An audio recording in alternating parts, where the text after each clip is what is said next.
Hey, it's Aaron, Metal Theologian.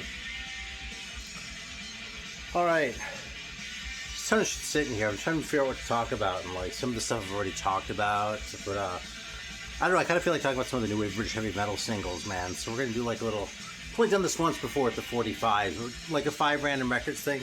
I have 2 boxes here. Here, I don't know if you've seen these before. You'll probably see them in like, there we go. Shit. Is that even working at all? Yeah, there you go. 2 boxes. So instead of dice, I'm just going to flip a coin. Because that's really sufficient. I don't really need dice for 2 boxes. Let me make sure this phone's good. Alright, there we go. So we can proceed. Yeah, there are a couple other things that kind of felt like hyping a little bit too, though. This record that's playing right now, as I've mentioned in the past, like in my last video, I'm not really big on collecting demos.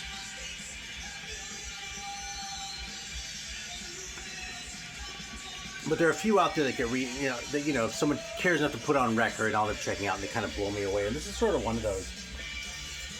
Actually, I'm not sure if this was actually a demo per se or just like a tape-only release, but this got put on record. And this is an old metal reissue from, God, about 20 years ago now. The original recording is 1983. I know this has been reissued since on at least, I don't remember which of the Greek labels it was. Probably No Remorse. It might have been Cult Metal Clatters, but I'm pretty sure it was No Remorse. But this is Rat Attack. And these guys are from Hawaii. But, like, they didn't have Marty Friedman in the band. Which kind of seems what people associate, with the Vixen record, and then, like, obviously everything else that he did, right?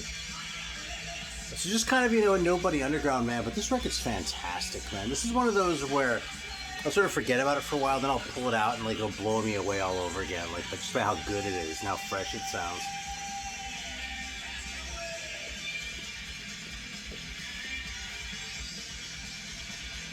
And you can definitely tell the recording kind of came off an old tape. But I don't think it sounds any worse than, like, the Max Planck or, oh, there's another one over here I was going to talk about. Where is it? There it is.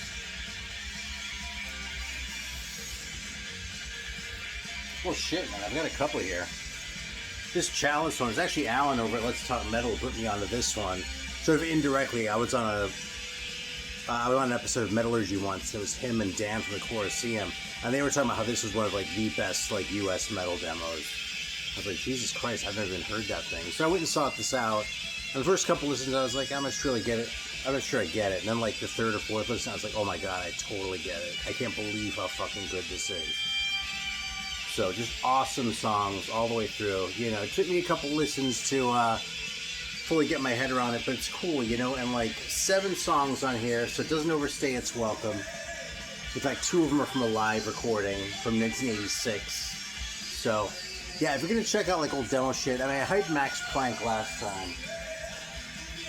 And what the hell, I'll show it again in case anyone missed it. One of the greatest things ever right here, no shit. And Rat Attack. And there's one other one actually I want to talk about too. I've played this a few times lately. This one is kind of noteworthy for being really sort of, rough. And these guys were actually, if I'm not mistaken, this was like sort of a late new wave of British heavy metal band. So, but this is the Robespierre record, man. And even though it's a little bit of a ridiculous name for a band, Robespierre, these guys were rough. And these guys were really, definitely metal. I don't want to make it sound overly punky or something like that, but they were definitely sort of leaning into, like, sort of the more, like, gritty, sort of raw kind of metal sound. Like, if they were, these guys were thrash, but if you want to compare them to, like, thrash, is like, if most of the new wave British heavy metal sounded more like Anthrax, then these guys sounded more like Exodus. You know what I mean? With that kind of grit in there and shit like that. So it's a really cool record. Yeah, Die You Heathen Die. Like, you like pass on the song, all that. Or I Am a Cannibal. Another classic, man. Alright. Just getting started here, though, and I'm already off topic. Which is totally fine, because it wasn't much of a topic to begin with. Anyway, so we are listening to Rat Attack. And I really dig this record a lot. What was the other one here I wanted to talk about?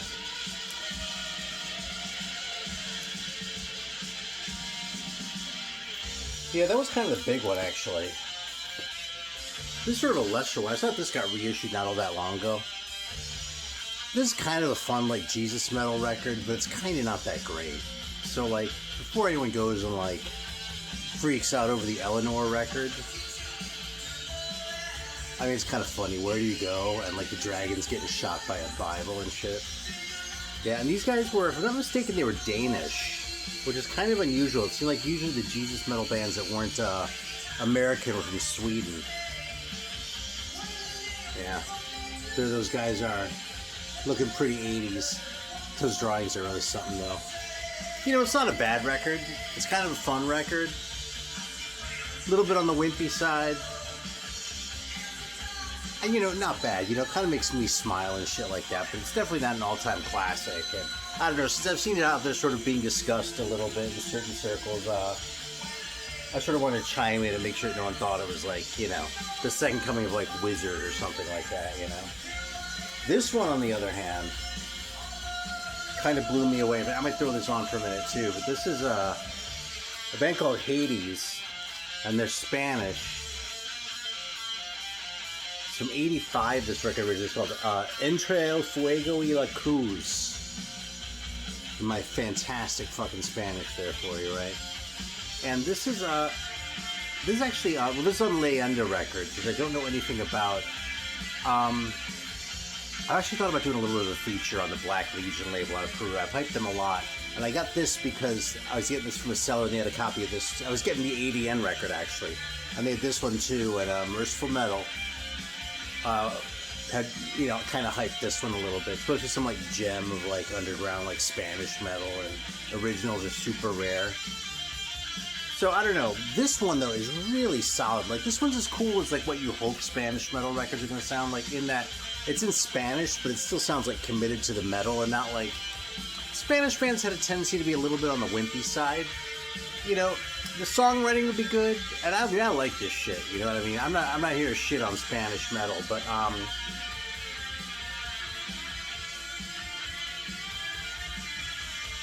if you compare the shit... I don't have a representative Spanish label to compare it to. But, like, if you're a fan of, like, the Devil's Records label out of France, the way I am, those records tend to be heavier than just about anything out of Spain, you know what I mean? But this one is really committed, and this one's really good, so, yeah, it's a really solid one to check out.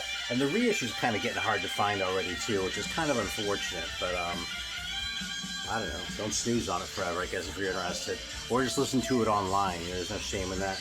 Alright, so let's see, heads or tails? Heads is A through S, I think? Yeah. And tails is everything else. Let's see what we come up with here, man. We'll probably sample some of these too as we're going through. Alright, tails. So we're going in here. It's funny because, like, about half of this is new wave stuff. And then we get to shit like this. Actually, I'm gonna pipe this anyway, because it's a fucking great record.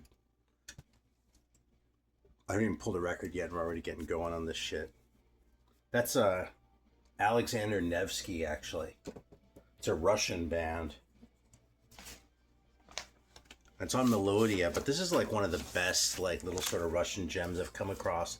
And as far as I know, actually, I think they might have had a tape release after this or something like that, but I think this is their only vinyl output. Yeah, check out that Melodia label. You don't see it on a single very often. This is kind of an EP. It plays at 33. And it's 89.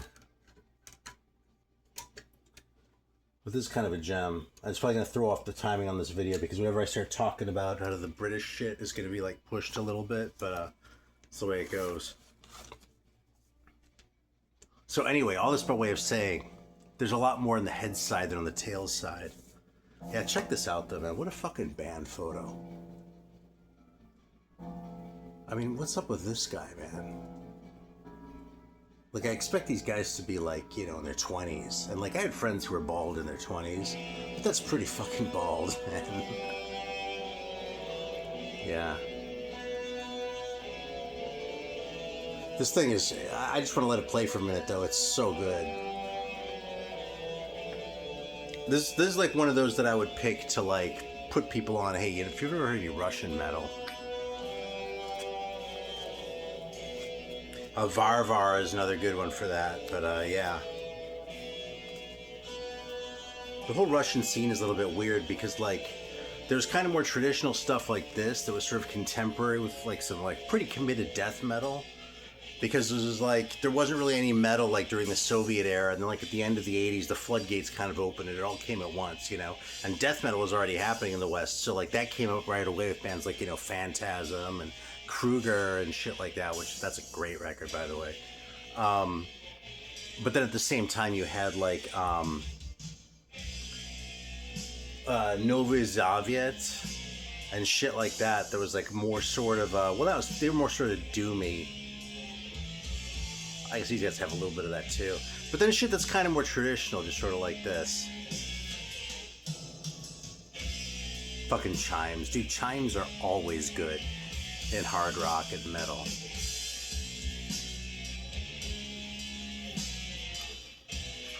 Like, I defy you, if you're watching this, I defy you to fucking come up with a song that's a heavy metal song that has chimes in it that isn't fantastic.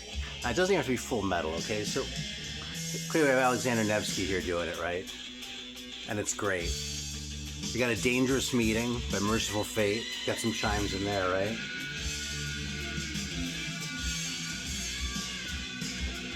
Maybe my personal favorite use of chimes in any song is in a Macabre by Samhain. Fucking so good, man. Glenn Danzig's like wailing and there are these fucking chimes and shit. So good. Listen how good this is, man.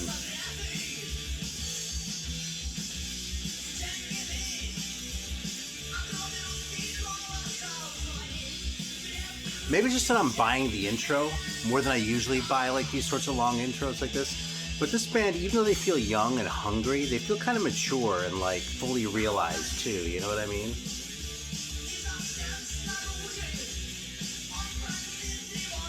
Anyway, really good shit. Alright, let's see what I find here. So we went for Tails, so let's see. I'm not peeking, I swear. Oh, well shit. There's almost a little bit of a cheat. It's funny, this is sort of a borderline band. So this is, I'm pretty sure the first single by Starfighters. And,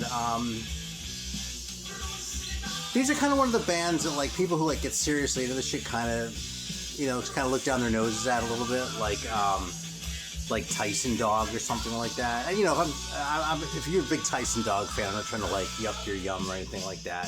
It's just the truth that they're, like, certain one of these, like, some of the later Neat records that people kind of don't really give a shit about the way they do the earlier ones, you know. Like, anyone who collects this shit is gonna have a fucking, they're gonna have an In League with Satan single of Venom, and they're gonna have a Fist, name, rank, and serial number. You know, if they could find one, they're going to have a Buried Alive single by Blitzkrieg. But they might not bother with that Valhalla 45 that came out on Neat in like 84 or something like that. You know, I mean, I don't have it, honestly. So we'll just have the same staying power. So anyway, I think Starfighters, and by the name being in plural as far as I'm concerned, is no help. These guys were more sort of AC/DC-ish than a lot of the new wave of British heavy metal bands. And I guess what I really mean is not so much they're like AC/DC. I'd probably compare them to Chevy before I compare to AC/DC, in that the songs are pretty straightforward, pretty basic, but just like a really easy shit to like put on and just listen to and just kind of enjoy. You know what I mean? They actually had an LP. And it's funny because, again, this kind of doesn't count, quote unquote, but like, it's actually a pretty good LP, you know? Let me grab it real quick.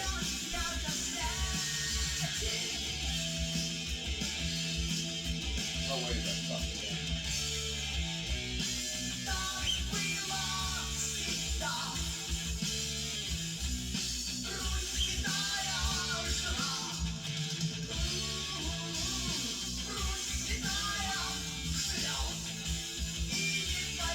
Yeah, this is it. I'm pulling it out because you might have, this is one of those records you might have flipped past like in the dollar bin. Probably not recently, but maybe like back in the 80s or something.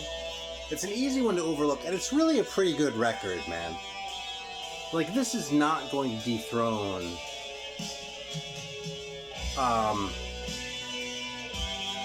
the first Angel Witch record or anything like that. It's funny, I'm saying that. I'm not even the biggest fan of that first Angel Witch record. I still concede that's a better album than this one, or at least a more sort of, more like what we're looking for, and we're looking for that kind of metal, right? But this is just a really enjoyable record, you know what I mean? It's simple, it's straightforward.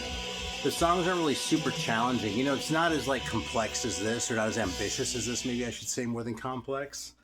But it's just really good, man. It's just easy to enjoy, so.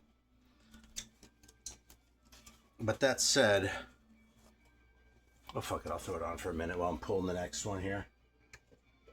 You got your little taste of Alexander Nevsky there.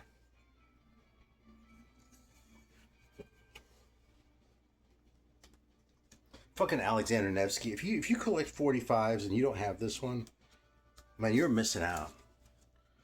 And if you don't collect 45s, you're still missing out. Like, make an exception, you know? Fucking, it's worth it. So, yeah, this is on Motor City Rhythm. And this is 1980, so what are we going to listen to? How about Heaven and Hell?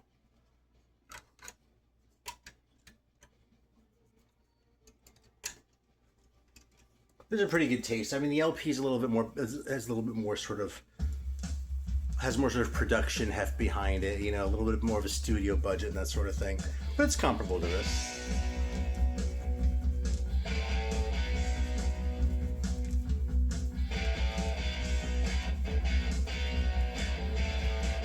See, kind of an AC/DC vibe, but it's not like committed to the boogie the way the AC/DC shit was, though. This isn't as Chuck Berry-ish. You have kind of a funny sounding singer too, right? That's always a plus as far as I'm concerned. Alright, so we're 17 minutes in and we've pulled one record out of fucking promised 5 random records. So let's see how we're doing here. Oh fuck. Man. It would be so in character for me to lose my fucking coin while I'm doing this. Okay, I got heads this time, so let's see what we got. Let's try and go from the back here a little bit. Alright, we got the Last Flight single. Yeah, so this is a heavy metal records one. One with the sort of, I want to say fake Japanese, because it's not really a Japanese release. But this actually does say like, it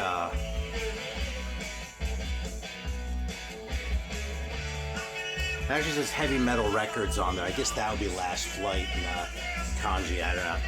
It's not like I know Japanese or anything like that, but not the heaviest thing that come out on the heavy metal label, and frankly, if you want to make an argument the heavy metal label, what they put out is generally weaker than what NEAT was doing about the same time, this would be a pretty good, I don't want to say Exhibit A, maybe Exhibit B, you know what I mean? Exhibit A would probably be the Bitch of Sin LP, because that thing sucked, that first one. It's funny, their second one that came out on King Classic a few years later was a lot better. But that first one was fucking lame, man. I tried so hard to like that. Them and like the Handsome Beasts, you know what I mean? Which is probably who I might compare these guys to, if I'm honest. I like these guys a little more than the Handsome Beasts, but I'm not shitting on the Handsome Beasts either. They're just not the pinnacle, you know? And Last Flight kind of falls into that category too, you know? Not the pinnacle. Again, an easy record to put on and just sort of enjoy. But, I'm gonna see if we can pull something better for to swap out for Starfighters, because that's easy to find. He had a song on the first Heavy Metal Heroes record too. Fuck, man. Alright, heads again. Here we go.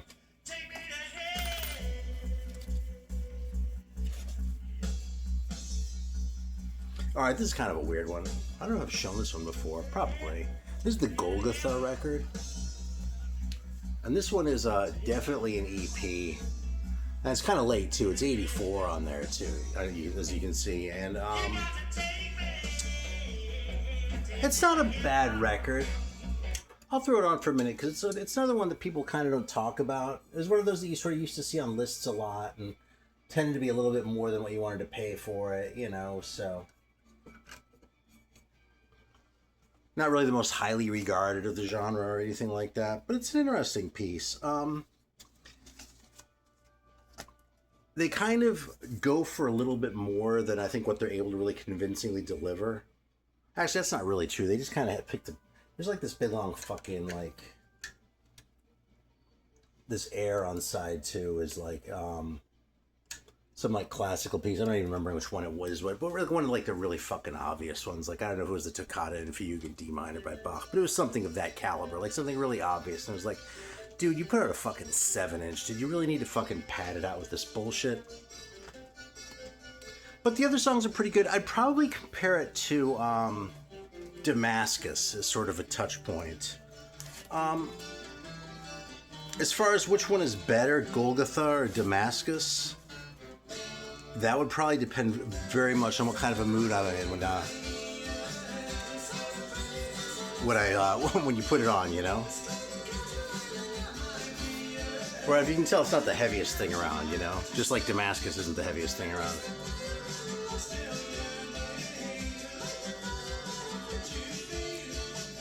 You know, I talk about bands being fully committed to metal or not. This is kind of an example of one where it's not, you know what I mean? It's like, that's kind of where they are, that's kind of the space they're playing in, but they're not committed to it, you know? And so you sort of get this. You get the guitar stuff, you know, it's definitely rock.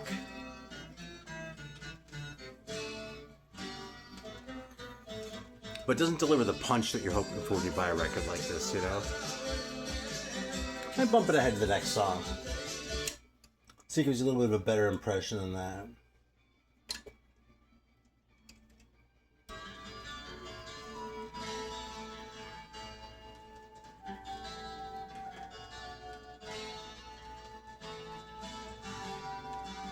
Yeah, maybe Magnum would be a better comparison point than Damascus for this, you know?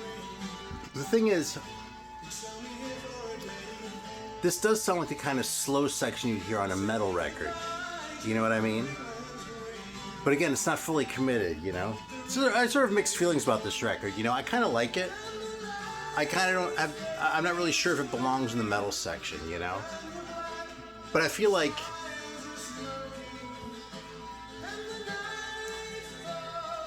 I don't know, I feel like that's what was around them, but they like weren't quite able to take it in fully or something like that. I don't know, you know something, you know sort of like that for me too is Rush. Like they never felt like fully committed to, Tails by the way.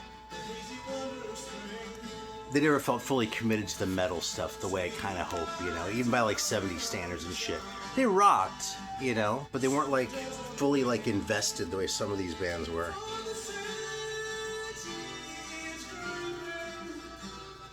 Alright, well this is a pretty bad one that we just picked. This one just kind of sucks, if I'm honest. There's the Terracotta 45. And if you collect this shit, you've probably seen this on lists or something like that. Generally speaking, it's pretty cheap. There's a reason for that. The most interesting thing about this is that it's as early as it is, 'cause it's like 78. But it's not very heavy. It's really not that good. And we're really just pulling out clunkers, so I'm kind of just wanting to like sort of whip past this shit, you know? I don't hate Terracotta either, by the way. Like, I mean, that record cost less than $10 probably, so. Alright, heads. Well, let's get something better to go out with a bang on here, right? Alright, well shit, man. Jameson Raid on GVH Records here. This is a really cool one, actually. This is very punky. But just really cool. Probably a lot of people who might know this would know it from It's a Crime, which was on one of those Japanese comps that you know, that series of the CDs that came out like 25 years ago now or something like that. It's called New Wave British Heavy Metal Volume 1, Volume 2, Volume 3. And it was just like, they were basically all just compilations of these singles and like tracks from compilations and shit like that. And that was sort of like the next shit that you graduated to after you had fully digested the Lars comp and probably had most of the vinyl and like wanted more. That was sort of where you'd go with it and shit like that. That's where I heard It's a Crime for the first time. I don't have those CDs anymore. I'd show them to you.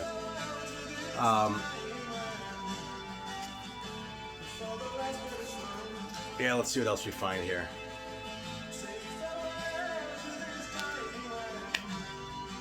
Alright, heads. All right. This is a good one. Here's a bang to go out on. Okay, this is the Megaton 45. Fucking, I want to say aluminum lady, but it's aluminium lady because they're from the UK. And it's on hot metal music, so you know they're not playing games. Cover kind of makes me laugh. This is a lot more, at least what I'm looking for when I go for this kind of shit. So, like Golgotha and Terracotta, those were both bands that kind of wore me down. You know, I saw them on lists enough times and kind of got curious, and after years and years of sort of seeing them there, sort of went, okay, fuck it, I'll give it a chance. What the hell? And I don't know, man, it's not hard to find a reason to like something if you are generously inclined.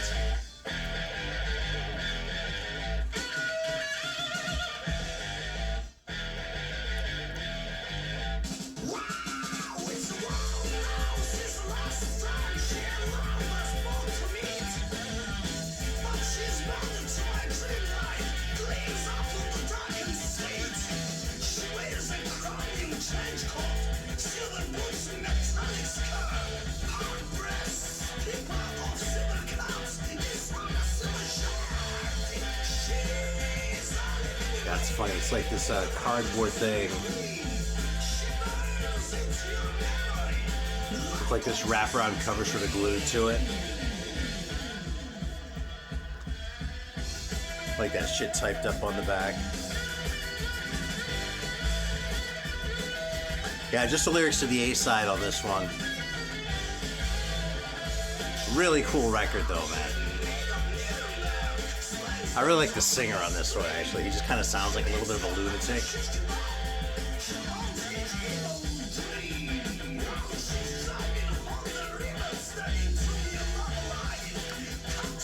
The singer sort of makes it sounds to me like if Bon Scott had been unable to hold his liquor. You know what I'm saying?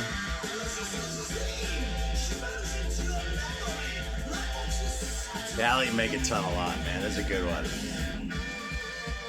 Alright, let's pull one more. I think that was the fifth one. What the hell, man? Got a couple more seconds here. Got Tails again. Let's see what we've got here. Well, this is kind of classic. I don't have the sleeve, but this is Trespass, One of These Days. This song was on the Lars comp, so probably a lot of people know this one who maybe haven't dug all that deep in this style. It's a cool record. By the standards of that record, it's kind of on the wimpy side, although after talking about Golgotha, I'm sort of thinking these guys actually are pretty fucking heavy. Seriously though, these guys, they held a little bit back a lot of the time. I feel like they kind of did that on songs like One of These Days, but they didn't on some of the other songs. And I think what they got for that was a pretty well-balanced sort of catalog, you know? They, as far as I know, they only made these 3 singles. So this one, and then Jealousy. This is probably the heaviest one, with Jealousy and Live It Up on it. And then this Bright Lights EP. And these are all worth having, man. They're not like, you know, mega grails, so you can come across them. You know, if you're willing to go look for them, you'll find them, you know. And they're kind of cool records, man. So, I think that's about it. I'm going to flip this Megaton for a second while I say some nice things about how I appreciate you watching. And sign off. Because why would I do that in silence when there's already a great record on the turntable? Anyway. It's a great single, man.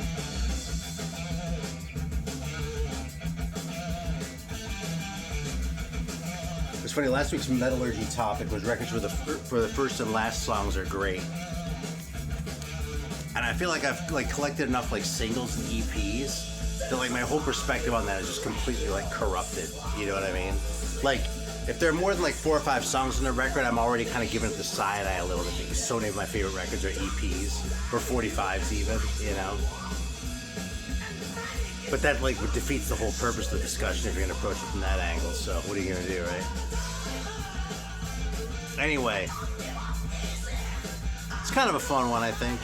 I wish I'd pulled some better records, man. I kind of feel like you left you wanting a little bit more, but Megaton was a good one to close up with. And fucking Rat Attack was really good too, man. If you don't know these guys, fucking search this record out. It's worth it. Alright. Thanks for watching. Totally appreciate it. And I'll see you soon.